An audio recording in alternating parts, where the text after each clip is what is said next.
Perkenalkan, nama saya Sasa Media Putri, NPM 18522.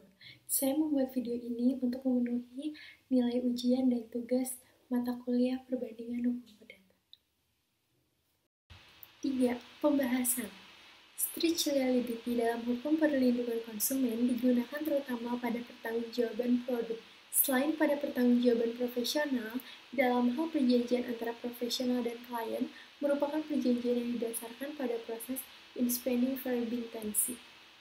Sejarah pertanggungjawaban produk di dalam common law system dan civil law system ternyata menunjukkan perbedaan asal-muasal strict liability, sebagaimana dikenal sekarang.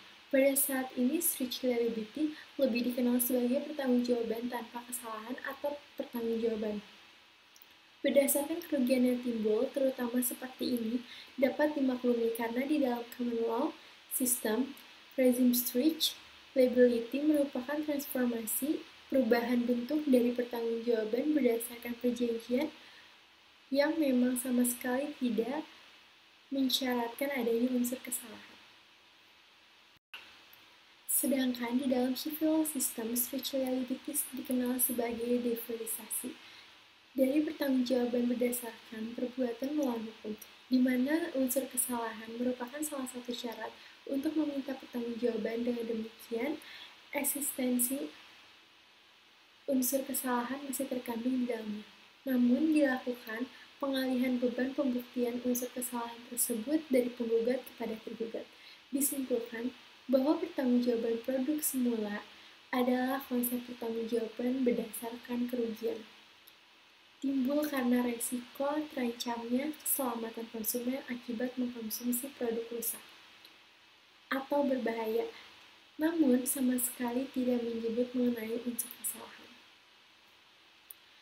Dalam rumusan tahun 1999 ditegaskan bahwa strict liability tidak didasarkan pada actual negligence on intent to harm yang pada hakikatnya berbasis perbuatan melawan hukum, melainkan pada the breach of an absolute yang secara imperatif. Dalam rumusan tahun 1999 ditegaskan bahwa strict liability tidak didasarkan pada actual negligence or intent to harm yang hakikatnya berbasis perbuatan melawan hukum, melainkan pada the breach of an absolute duty to make something safe yang secara implisit terkandung dalam setiap perjanjian atau kontrak antara pelaku usaha dengan konsumen berhubung berbasis perjanjian atau kontrak. Maka pertanggungjawaban pelaku usaha dalam produk liability tidak mensyaratkan unsur kesalahan. Oleh karena itu, di dalam ungkapan akhir rumusan tahun 1999 ditegaskan bahwa strict liability disebut pula sebagai liability without fault. Liability based on risk pada dasarnya merupakan derivasi pertanggungjawaban atas dasar perbuatan melawan hukum, sebagaimana dikemukakan oleh Purwahid Patrick.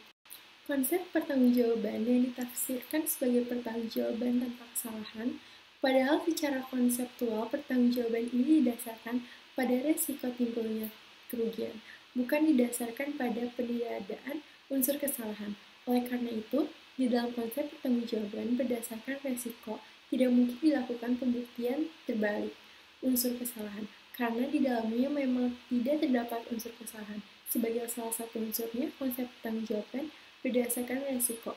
Ini sebenarnya sangat tepat untuk menjelaskan mengapa pertanggungjawaban produk di dalam common law system menerapkan strict liability pada setiap pihak dan mata rantai distribusi mulai dari produsen, prosedur yang tidak memiliki hubungan kontraktual dengan konsumen, sampai dengan pengecer atau seller yang memiliki hubungan kontraktual dengan konsumen. Pada peralihan abad 20, pertanggungjawaban produk di dalam common law sistem baik di Amerika maupun di Inggris didominasi oleh pertanggungjawaban berdasarkan perjanjian contractual liability.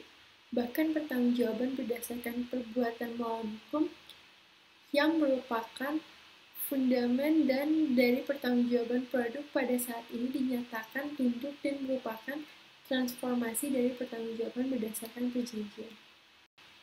Di lain pihak, terdapat sejumlah hakim di Inggris yang menganut pandangan yang bertolak belakang dengan pandangan di atas. Mereka sangat dipengaruhi oleh pandangan abad 18 yang bersifat interventif.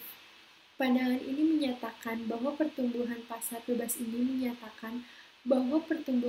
bebas justru seringkali menimbulkan hambatan bagi terwujudnya kesepakatan sejati, karena tidak terdapat intervensi dari hukum untuk menciptakan posisi tawar yang adil dalam hukum perjanjian.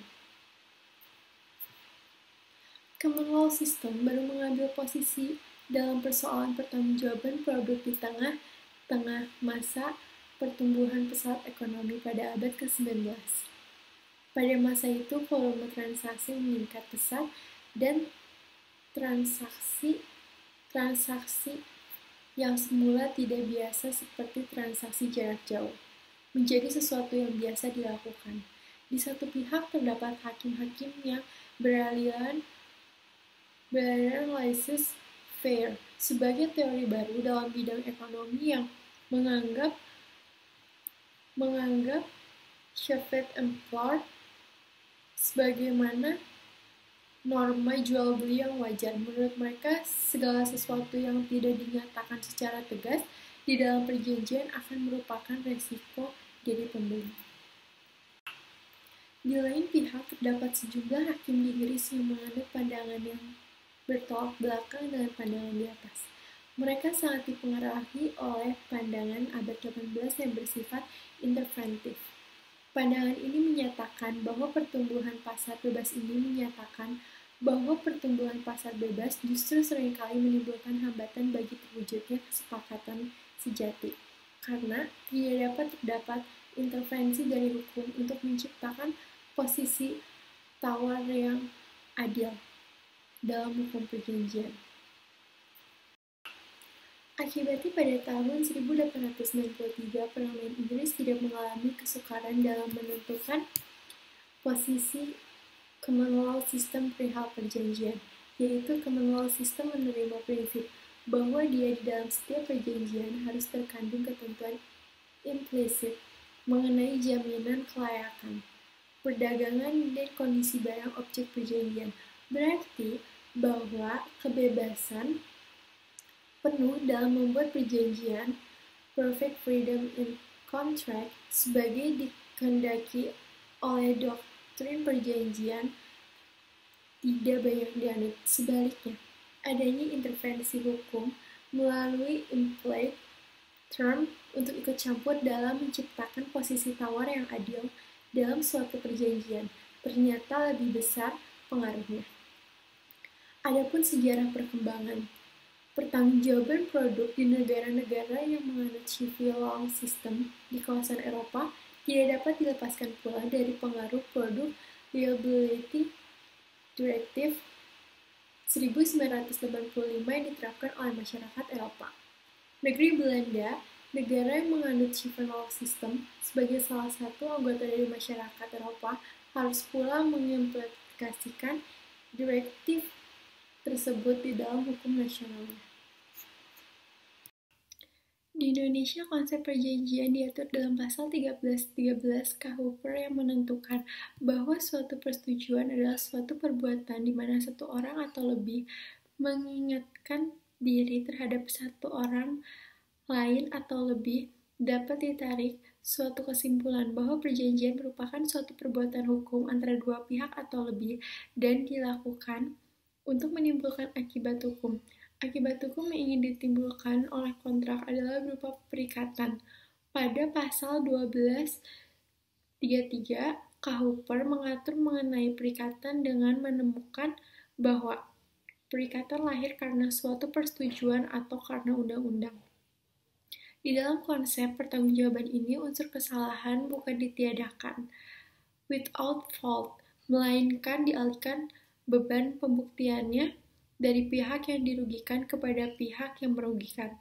Jika konsep ini digunakan dalam pertanggungjawaban produk, maka konsumen yang menuntut ganti rugi meskipun masih harus membuktikan adanya ketiga unsur dalam perbuatan melawan hukum.